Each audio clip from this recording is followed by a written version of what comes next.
Hi, guys. Welcome to episode 9 of Breaking Through the Ellina Abovian podcast. This is my very first solo episode. The reason why I wanted to do this is first and foremost to kind of talk about some of the questions that I've received from you guys over the last few weeks. And also, it's a nice way to challenge myself, I think, to do something without the buffer of having a guest here. And for me, the whole premise of this podcast is to find new ways to challenge myself, to expand. And so sitting down for this solo episode is a chance to grow. And I'm not going to lie, it's a little bit nerve-wracking because I've never done it before, but let's dive right into it. I have a set of questions that you guys have emailed me or have sent me on DMs on social media. So I'm going to be referring back to my notes, just looking at some of these questions and talking through them. So let's jump right in. This is the first question. It says, what was the motivation behind this podcast? And what is your advice to someone who wants to start something new? My motivation to do this podcast, well, I've always wanted to find a way to expand on my platform. I've been doing news for 15 years, and even before I did news, I was always a performer. I loved being able to use my voice, my body to tell a story, to be able to convey some sort of message. And I've been lucky enough to do that for 15 years through news, but news is a very different thing. It's very much about cutting to the chase. You don't really get to dive deep into the story, at least not when it comes to television news. And news is also obviously very negative. Okay. It's a space where we are telling the public what they need to know. And the mantra for news is if it bleeds, it leads. So it doesn't necessarily leave a lot of space for positive stories, even though we do positive stories every now and then. It's pretty much a space of a lot of bad news. And I think after 15 years of being in that environment, I felt a little stuck.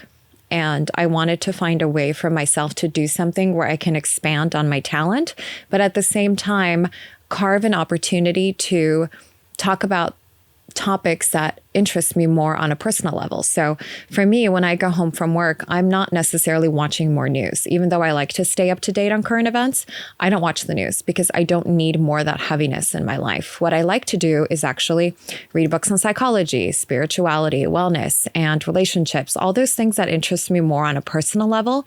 And so why not start something where I can talk about that and bring in people who can talk about that? It's an opportunity for me to learn something, and it's an opportunity for me to use my skill set as someone who's a journalist, who knows how to interview, who knows how to curate a conversation and bring these topics to other people. So fortunately, we have the opportunity to do that now with all of these platforms being made available to people. So I thought, what better time, especially last year in 2024, given everything I went through personally, it felt like the perfect time to start something that I can put my energy into, but also start something that can be a new investment in myself. So, second part of the question was, what advice would I give to someone who wants to start something? I think if you're waiting for motivation to start something, it's never going to happen. If you're waiting to feel confident enough to start something, it's never going to happen. The only way you're going to find the motivation and the confidence is by starting. You have to take the first step in that direction. Start before you're ready. Start before you have the tools. Just get started. You need to, I think, have an idea of what you want to do. You should have the vision of how you want to do it, and a game plan and an execution plan. But the most important thing, and I think a lot of people stop at this very critical step, is the getting started part. You have to dive in. Even if you feel the fear, do it anyway. I was not sure about this podcast, how I was going to do it, how I was going to put my life and my feelings and my thoughts out there for the public to absorb. But you have to be willing to take that chance, because that's when the magic happens in life. That's when you're really able to have fun with yourself and say, I'm insecure about doing something, but I'm going to do it anyway, because that's when the confidence really comes in. When you decide to do something and you consistently stay committed to doing it every single day, the practice, the failures, the mistakes, that's when you get better at something. I followed that motto when I was starting in news. I was absolutely horrible when I first started. I mean, beyond horrible. But through not giving up and just committing to showing up for myself and showing up for the goal, ultimately, the ultimate goal, I slowly got better. And I think with anything that you want to do in life, you have to be willing to be a fool at first. You have to be willing to fail in order to be successful. You have to be willing to make a mistake, because the mistake are where the lessons are learned. And that's how you really get better at something. So my advice would be to get started. The motivation will come in the momentum as you are doing it. When you do something and you one day realize, okay, I can actually do this through trial and error, that's when the motivation kicks in. So don't be afraid, get started. Even if you fail, no one cares. And if they do care, it's not your business. You just have to do because you're doing it for yourself. And there's no greater joy in realizing that your talents can be fulfilled. There is no greater joy than in realizing what you set out to do is actually something you're meant to do, but you won't know until you get started. All right, let's go to question number 2. What is the biggest lesson of 2024? All right, that's a pretty big question. So I learned a lot of lessons in 2024 because 2024 was a really pivotal year for me. I went through a huge life change. I went through a major divorce and moving out, being a single parent, and being single for the first time in my life in 16 years. So that in itself is major. And with it comes a lot of lessons, but you have to be willing to absorb the lessons. I would say the number one thing I learned in 2024 is the idea of surrender. And surrender can be interpreted in so many different ways. But for me, surrender meant I have to surrender to this moment in my life. It's a moment where I am going to go through all the motions of what I set myself out for. I have to surrender to this time in my life of it not looking perfect, not feeling perfect. If anything, it feels absolutely miserable, but you have to go through it. And the surrender comes in acknowledging that it's tough, but it's not going to last forever. So a lot of questions which I received have to do with divorce. And I understand the curiosity, and a lot of women, mostly women who have messaged me, really are kind of in the same boat, whether they are getting ready to get a divorce, are questioning whether or not they want to get a divorce, or in the middle of a divorce. And I'm happy to share some of my experiences, and I'm happy to at least give you a little bit of guidance of what I've learned along the way. And so one of the main questions I've been receiving is, when and how did you know your marriage was over? So that's a very personal question, and I don't think you can answer that for anyone. You have to really take a very honest look at your relationship or your marriage and decide that for yourself. But if I can give you any advice, is looking back on your relationship, looking back on your marriage, you can honor it 100%. You can honor the memories, you can honor the person, you can honor the life you've built and say, okay, I have no regrets about that. And I appreciate everything it's given me in my life. But in this moment, standing at this crossroad, looking forward and looking ahead, is this the life that I want for myself in the future? Is this what I want the next 10 years or 20 years to look like? And in that answer is the answer. At least for me, that was the question I had to answer, to give myself. And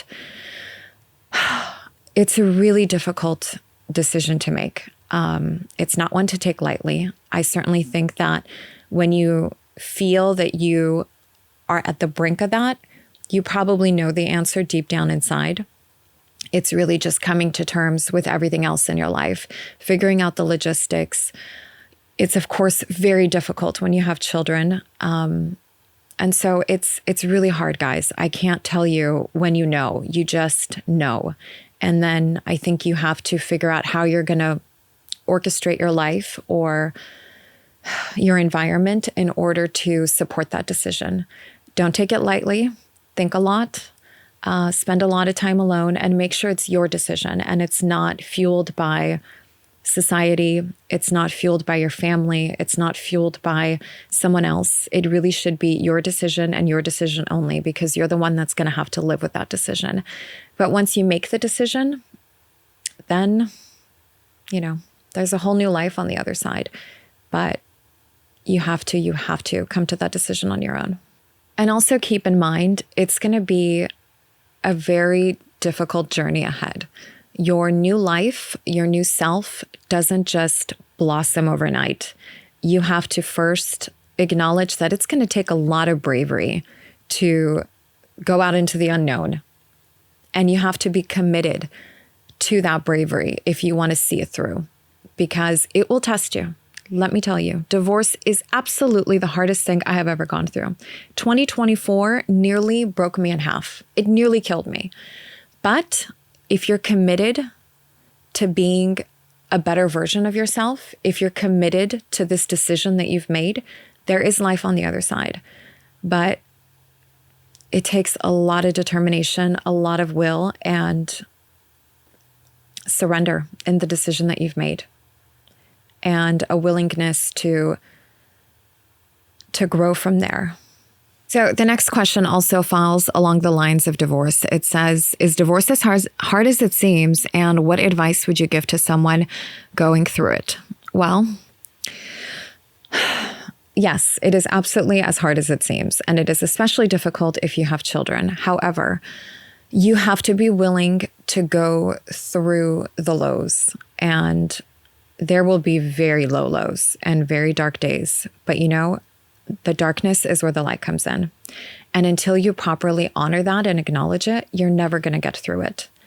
So the first year of divorce is probably the hardest. And the first few months, of course, are the hardest. I remember my first time in my new apartment, I was sitting there and just thinking, okay, what now? What do I do with myself now? And there is liberty and freedom in that, but yet at the same time, you have to be very conscious of what you're doing with that freedom, because it can go completely the other way.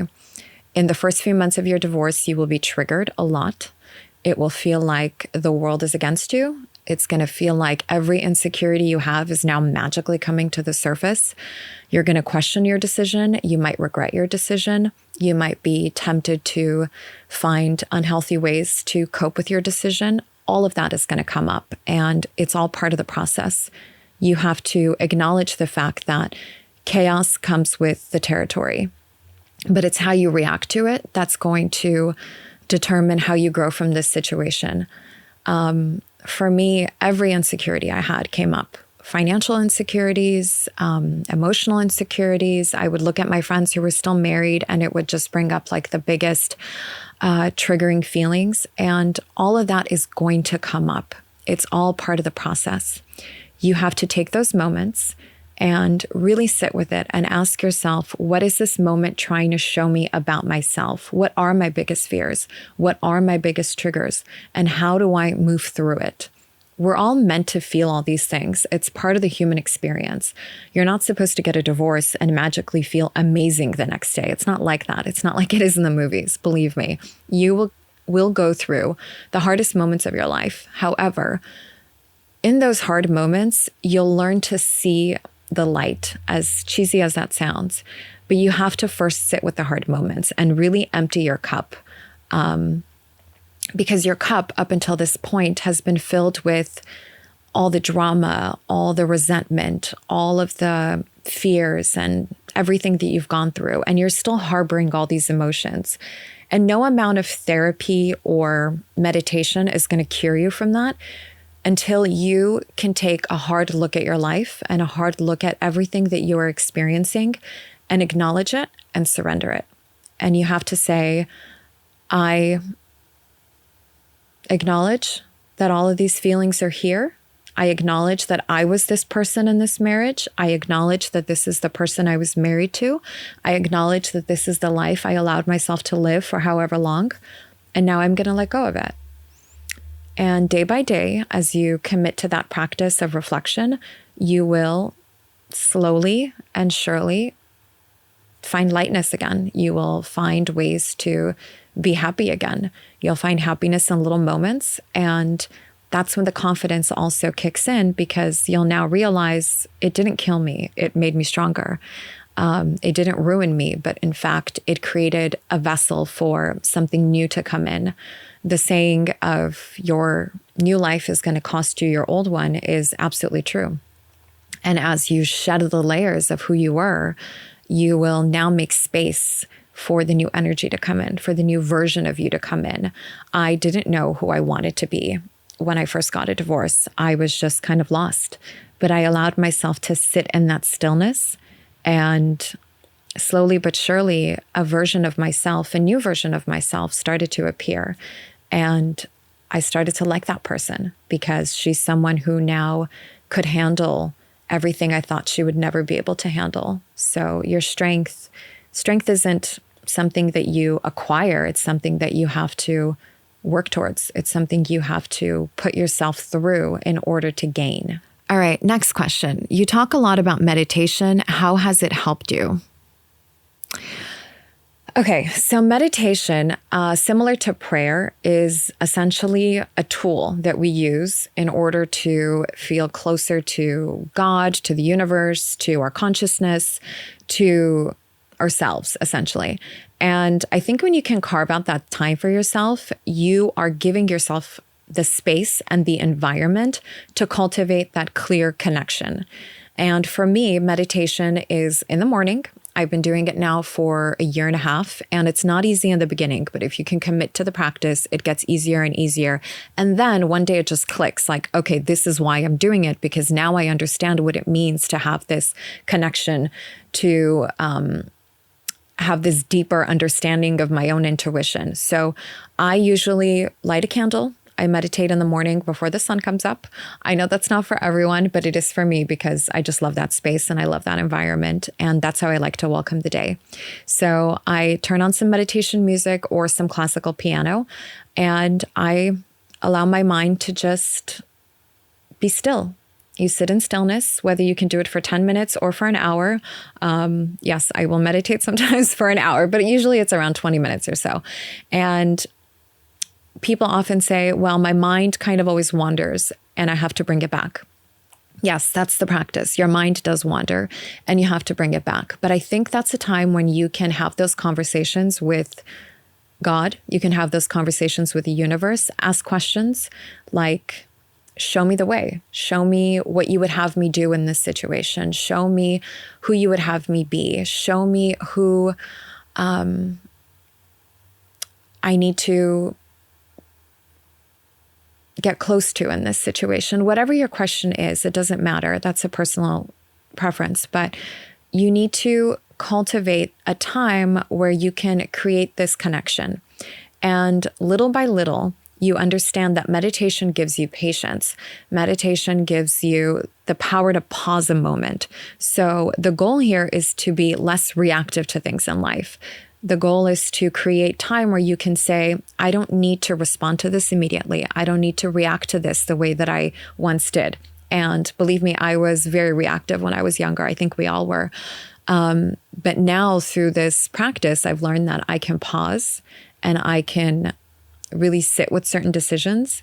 And when I ask the questions and put them out into the universe, I find that my intuition gets stronger.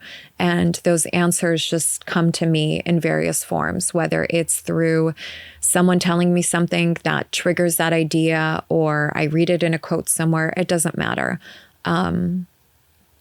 It happens. I'm telling you guys, it's kind of like magic, but you have to be committed to it. It's not easy at first. And to add something else about meditation, what it does is that it connects you to your consciousness. So we are not our thoughts. You are not your thoughts when you're feeling angry, upset. Those are all external things, right? They are contributed by fear, society, things that trigger you, annoy you, whatever. We all go through that. But your consciousness is your true state. It's like your childlike state. It's your purest state. And if you want to listen to that voice inside you that is that purest voice, you have to create an opportunity for that voice to come out. And the only way it does come out is through a practice of meditation, a practice of stillness, and being able to have that connection to yourself and have that connection to source. Because we are all our consciousness. We are not our thoughts. Never trust your thoughts when your mind is turbulent. That's when you make the biggest mistakes in life, because you are reacting to these superficial ideas that are not necessarily even your ideas. All right, so this question is about co-parenting. How is co-parenting, and what advice would you give? Co-parenting, again, is very different because it's like case-by-case basis. I'm very fortunate that my boy's dad, he's a great co-parent. He's a great father. And so that makes it a lot easier. But I think if you're in a situation where it's not easy, the only thing you can do is set the tone for the type of relationship you want to have. So I always say, if the person in front of you is being difficult, don't feed into the negativity by matching their energy. What you should do, in my opinion, is always set the tone for how you want it to be. If someone says something that you don't like in this situation, then instead of combating it with something worse, why don't you say, I'm going to take a step back. I'm sorry, I don't appreciate that, but I'm going to do it this way. Set the tone for how you want it to be. I, with my children, never ever will speak badly about their father. I don't even think bad things about their father. So I will never set that tone. I want them to always believe that they have an amazing parent on the other side. I want them to always believe that they are loved regardless on both sides. I want them to always have a good relationship with the family on the other side. Because for kids, the most important thing is for them to feel like they are in a loving environment, regardless of what it looks like. You're the parent, so you have to set that environment. Even if you're feeling so upset by something, never let your kids see that. They can see you being a little sad. I think that's normal. Your children should understand that you are human and you are supposed to feel sad sometimes, but never show your children what you're truly, truly feeling. They should always feel that they are in a safe space. And for children to feel that they are in a safe space, they need to see that both parents are calm and, at least for the most part, have it figured out. So yeah, be willing to, I think in this situation, be a little flexible. You may have to, give in order to receive. You can't let your ego or the reason why your marriage failed be the reason why you continue to have that negativity or friction. You have to believe that that's in the past. And moving forward, if we're going to have a loving or at least cordial co-parenting situation, you have to set the pace and the environment for positivity. And that comes from you. So the world, everything in life is a mirror to you. If you approach it, I think, from a place of kindness, from a place of compassion and understanding, and giving the person in front of you the dignity to go through their healing process as well. Divorce is very difficult on both sides, whether you're a man or you're a woman, it doesn't matter. So give that person the time and the space also to become a better co-parent. It doesn't happen overnight. This question is an interesting one. It says, what would you tell your 20-year-old self, and do you have any regrets? I can easily say, yes, I have regrets, but I don't allow myself to think that way. And I think the quality of your life is ultimately determined by the meaning you assign to things. So if I look back on my life now, everything I've given up, everything I've gone through, everything I've experienced, if I look at it now and say, yes, I regret this decision, then I'm going to be doing a disservice to the person I am today. At the end of the day, I am a product of everything I've been through. So if I'm going to love myself in this space that I'm in today, I have to look at my past life as perfect as it was. I did the best I could with the consciousness I had at the time. And life is not easy, guys. We are all given so many obstacles from the second we are born. Our parents the same way. And I think we make decisions based on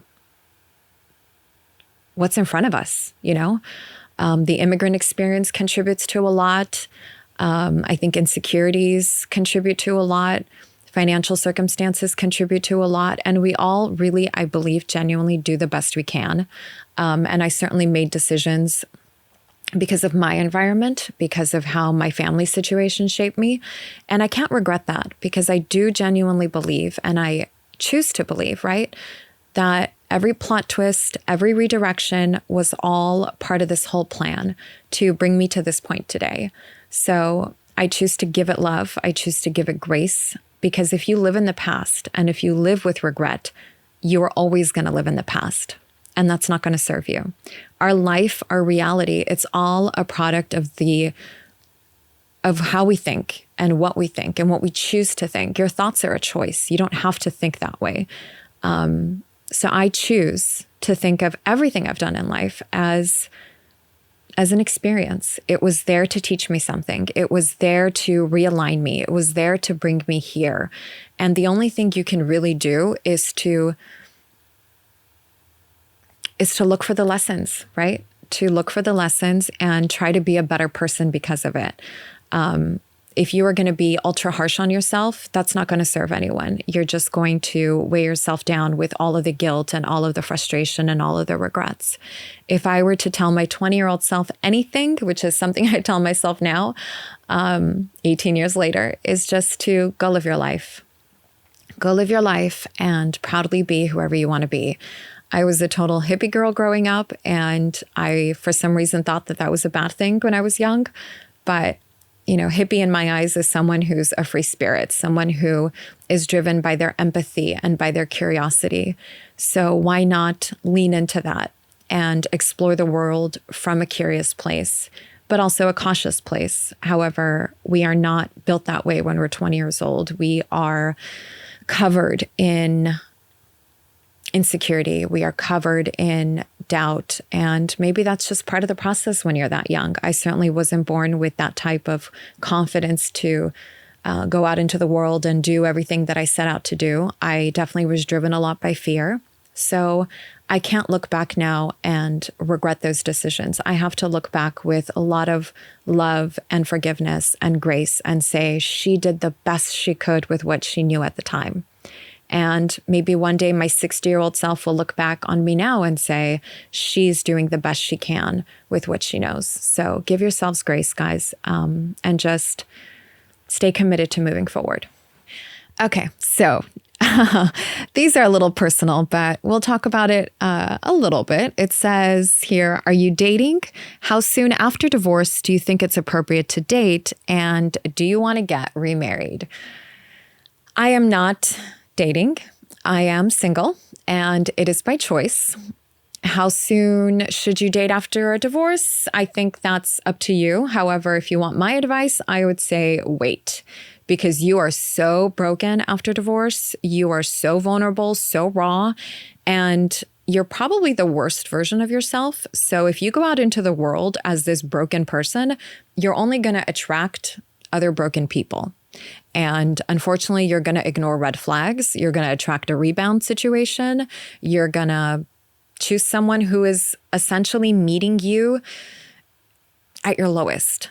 And you probably don't want to do that. I mean, if you want to go out there and have fun and explore the world, all the power to you. I'm not here to tell you not to do that. However, if you are looking for a serious relationship, I think you should give yourself time. And that's what I'm doing right now. I am single. And that is a choice. And let me tell you, I have loved being alone. It's a very liberating feeling. It's nice to just have your own voice in your head for a change. It's nice to really just figure out who you are and to take this time for yourself. I have loved the moments by myself where I've gone to dinners alone. Not at like a busy restaurant, but I've had dinners at the bar by myself, and it's so nice to put yourself out into the world in an unfamiliar way, and you learn about yourself. I also, I'm learning what I want from myself. I think when you are in a long-term relationship for such a long time, you only know what you know in that relationship. But now the world is a whole new place because you're now, in a sense, a whole new person. So give yourself the time to explore this new you and give yourself time to figure out exactly what your new standards are. Give yourself time to figure out if you even want to be in a relationship. For me, one of the reasons I have made the decision not to be in a relationship is because I really wanted to focus on my healing. I think I had a lot of that to do. And healing is so important because you want to show up in your next relationship as the most healed and whole version of yourself. And granted, we are never fully healed. I think it's a lifelong journey, but there are levels of it, right? And so I first and foremost had to learn all over again what it means to love myself. I think I've always liked myself as a person. I think I've always been a good person and I liked who I was, but I never ever truly loved myself. And this goes back to me as a kid. I didn't know rather what that meant. And I now know what that is because I took the time to make this huge life change for myself. And when you do that for yourself, you cultivate an appreciation for your strength and you cultivate an appreciation for this new person that you've become. And you have to allow yourself time to fall in love with that person, to honor that person, and to say, no, she is not going to stand for that. She is not going to lose her voice. She is not going to lower her standards. She is not going to whatever it is.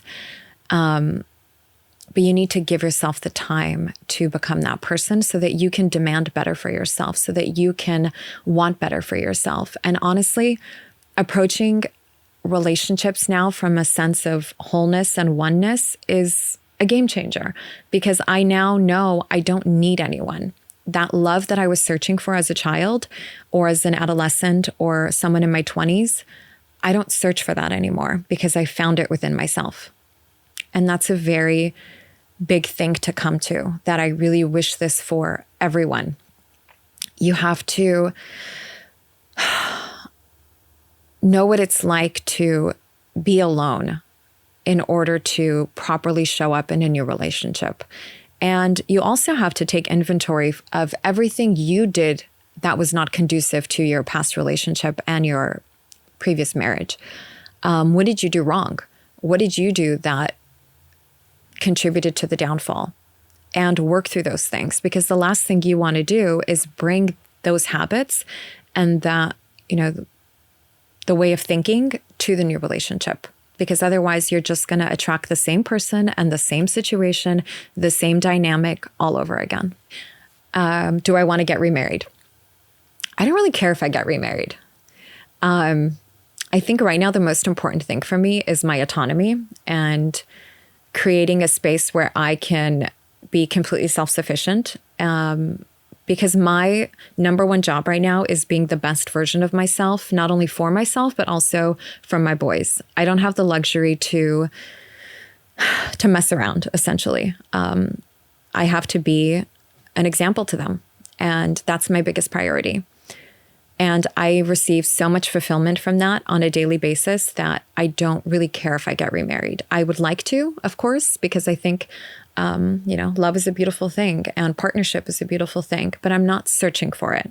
If I meet someone who brings a tremendous amount of positivity into my life, then I will wholeheartedly embrace it because I know that I have the capacity to truly love and give.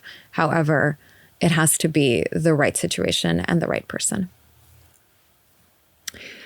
Okay, this is a really good question. It says, how did you handle judgment after divorce? I didn't handle it. I don't allow myself to be controlled by people's opinions or judgment. I can honestly say that that's something that I've always had in me.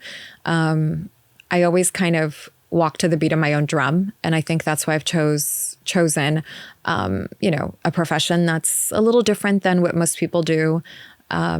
And also why I've made so many bold decisions in my life. I think it's because I was never concerned of how people view me. And you never should be concerned of people's judgment, because if you are consumed with other people's opinion, you're always going to be a slave to their opinion. And that's not how you should live your life. First and foremost, I don't think people think about you as much as you think they think about you. Everyone has their own life and their own problems. And if someone is going to judge you, then that's on them. As Mel Robbins says, let them judge you. Let them think something of you. If that's how they're going to feel, it's usually a projection of who they are and their own insecurities rather than their true opinion of you. You get to decide who you are. You get to choose who you are. And your opinion and the opinion of the people in your life who truly matter to you is the only thing you should be concerned of. The next question is asking about being a working mom and finding mom life balance. Someone wrote in saying that she always feels really guilty about leaving her kids with her in-laws or her mother-in-law as she's trying to pursue her extended education. And how do you not feel guilty? My answer to that is that you are always going to feel guilty. If you are making the decision to be a working mom, you are always to some extent going to feel guilty. And that's perfectly normal to feel guilty. You're supposed to feel guilty. You're supposed to feel bad. That's what makes you a good mom. But it doesn't mean you shouldn't do the thing anyway. Oftentimes, I think society places us in an unfair position that if you feel guilt, that's a reason not to do something. And that's not the case. If you make the decision to be a working mom, you are always going to feel, I think, torn in one direction or another. And it's just one of the harsh truths of life, guys. It is really hard to be a working mom, whether it's at home or in the professional space. I find that in the professional space, the women who don't have children have a slight leg up. They can run circles around you because they get more sleep than you do at the end of the day. They don't have the responsibilities that you do. And it's just the way that it is. But on the flip side, you also bring certain qualities to the table that someone who doesn't have children doesn't have. So lean into that and also acknowledge the fact that your children will not always miss you the way you think they miss you. Yes, they're going to miss you, but that feeling also gets easier with time. I remember when I had my first son, it was so hard for me to leave him at home because I only took 3 months off with both kids. And when I went back to work, I was working the 10 to 6 shift. So I wasn't there for a big chunk of the day. And I remember my aunt taking Christopher to the park for the first time. He was 6 months old. And she sent me a photo and I started bawling because I felt really sad that I'm not the one to take my son to the park for the first time. And, you know, there's nothing you can do. You will have those harsh moments. And it's just part of the give and the take, right? If you want to have a career, if you want to create sustenance for yourself and have something for yourself, you have to be willing to give up things on the other end. And same goes for moms who stay at home. If you make the decision to be a stay-at-home mom, you're also giving up a part of your independence. So life is a give and a take, and it's a paradox. And I think you have to make peace with the fact that you are going to feel some of these negative feelings. It's a part of life. You're not supposed to feel happy all the time. And that's okay. My advice to this particular person, if you're saying you feel guilty about your mom or your in-laws taking care of your child, you know, I think it's a good opportunity for kids to cultivate a stronger relationship with their grandparents. Don't feel guilty about that. It takes a village to raise a child, absolutely. So embrace the help and take the help. And don't let yourself get triggered by little comments here and there. I know that when I first had my son, I felt so judged by everyone because I was working. And don't let yourself fall into that trap because your hormones are irregular, you're not sleeping well, and it's so easy to get into a negative space. But you just have to keep plugging ahead. Take help when it's given and take the time to rest as much as you can and just embrace the fact that it's going to be a tough few years. There's really no solution to it other than keep going, try to keep a positive attitude, keep your eye on the ball, and know that at the end of the day, your children are always going to be your children. They're not going anywhere. You know, you're their mom and you'll find the time when you find the time. You know, you will carve out moments for them. How do I find the balance now in my life? So because I share custody with my ex-husband, I don't have my kids 50% of the time, which means 3 days out of the week, 4 days out of the week, they're either with me or they're with their dad. So I use that time when they're not with me to be as productive as I possibly can be. So this podcast is one of the things that I decided to start for myself. And when my children are with me, I try to make the absolute most of that time. I don't go out on the nights when they're with me. I am only with them. On weekends when they're with me, I am only with them.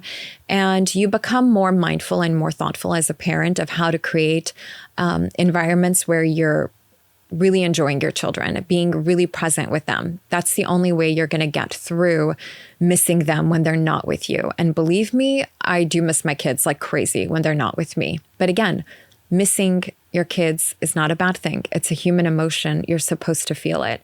It's how you react to it that dictates the quality of your life. Like with everything else, it's the meaning you assign to what you're feeling. You can acknowledge your feelings, you can embrace it, but let it go. All right, so I think we covered a lot in this episode, and I'm happy to dive into other things in future episodes. I also received a lot of questions about my job and how I got into news, and I think that would be a good solo episode too. And I'll also tell you guys about the story of the woman with the black hair, which is actually a really cool story. So thank you guys very much for your time, for being a part of this new chapter for me. I appreciate your support so much. You have no idea, because let me tell you, when you are trying something new and doing something new, the support you receive from people around you really means everything. So if you know anyone else in your life who's going through something, don't hesitate to send them that nice message or, a little bit of encouragement, because it really does go a long way. So thank you very much for your time and for all of your support. Send me questions for the next one, and I wish you all lots of love and lots of light.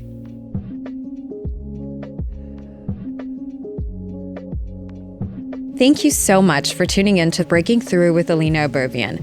For our community to grow, please like and share, and also leave a review on this episode. Of course, you can find me on social media and let me know what you'd like to talk about in future episodes. Nothing is off limits, so let's have some fun.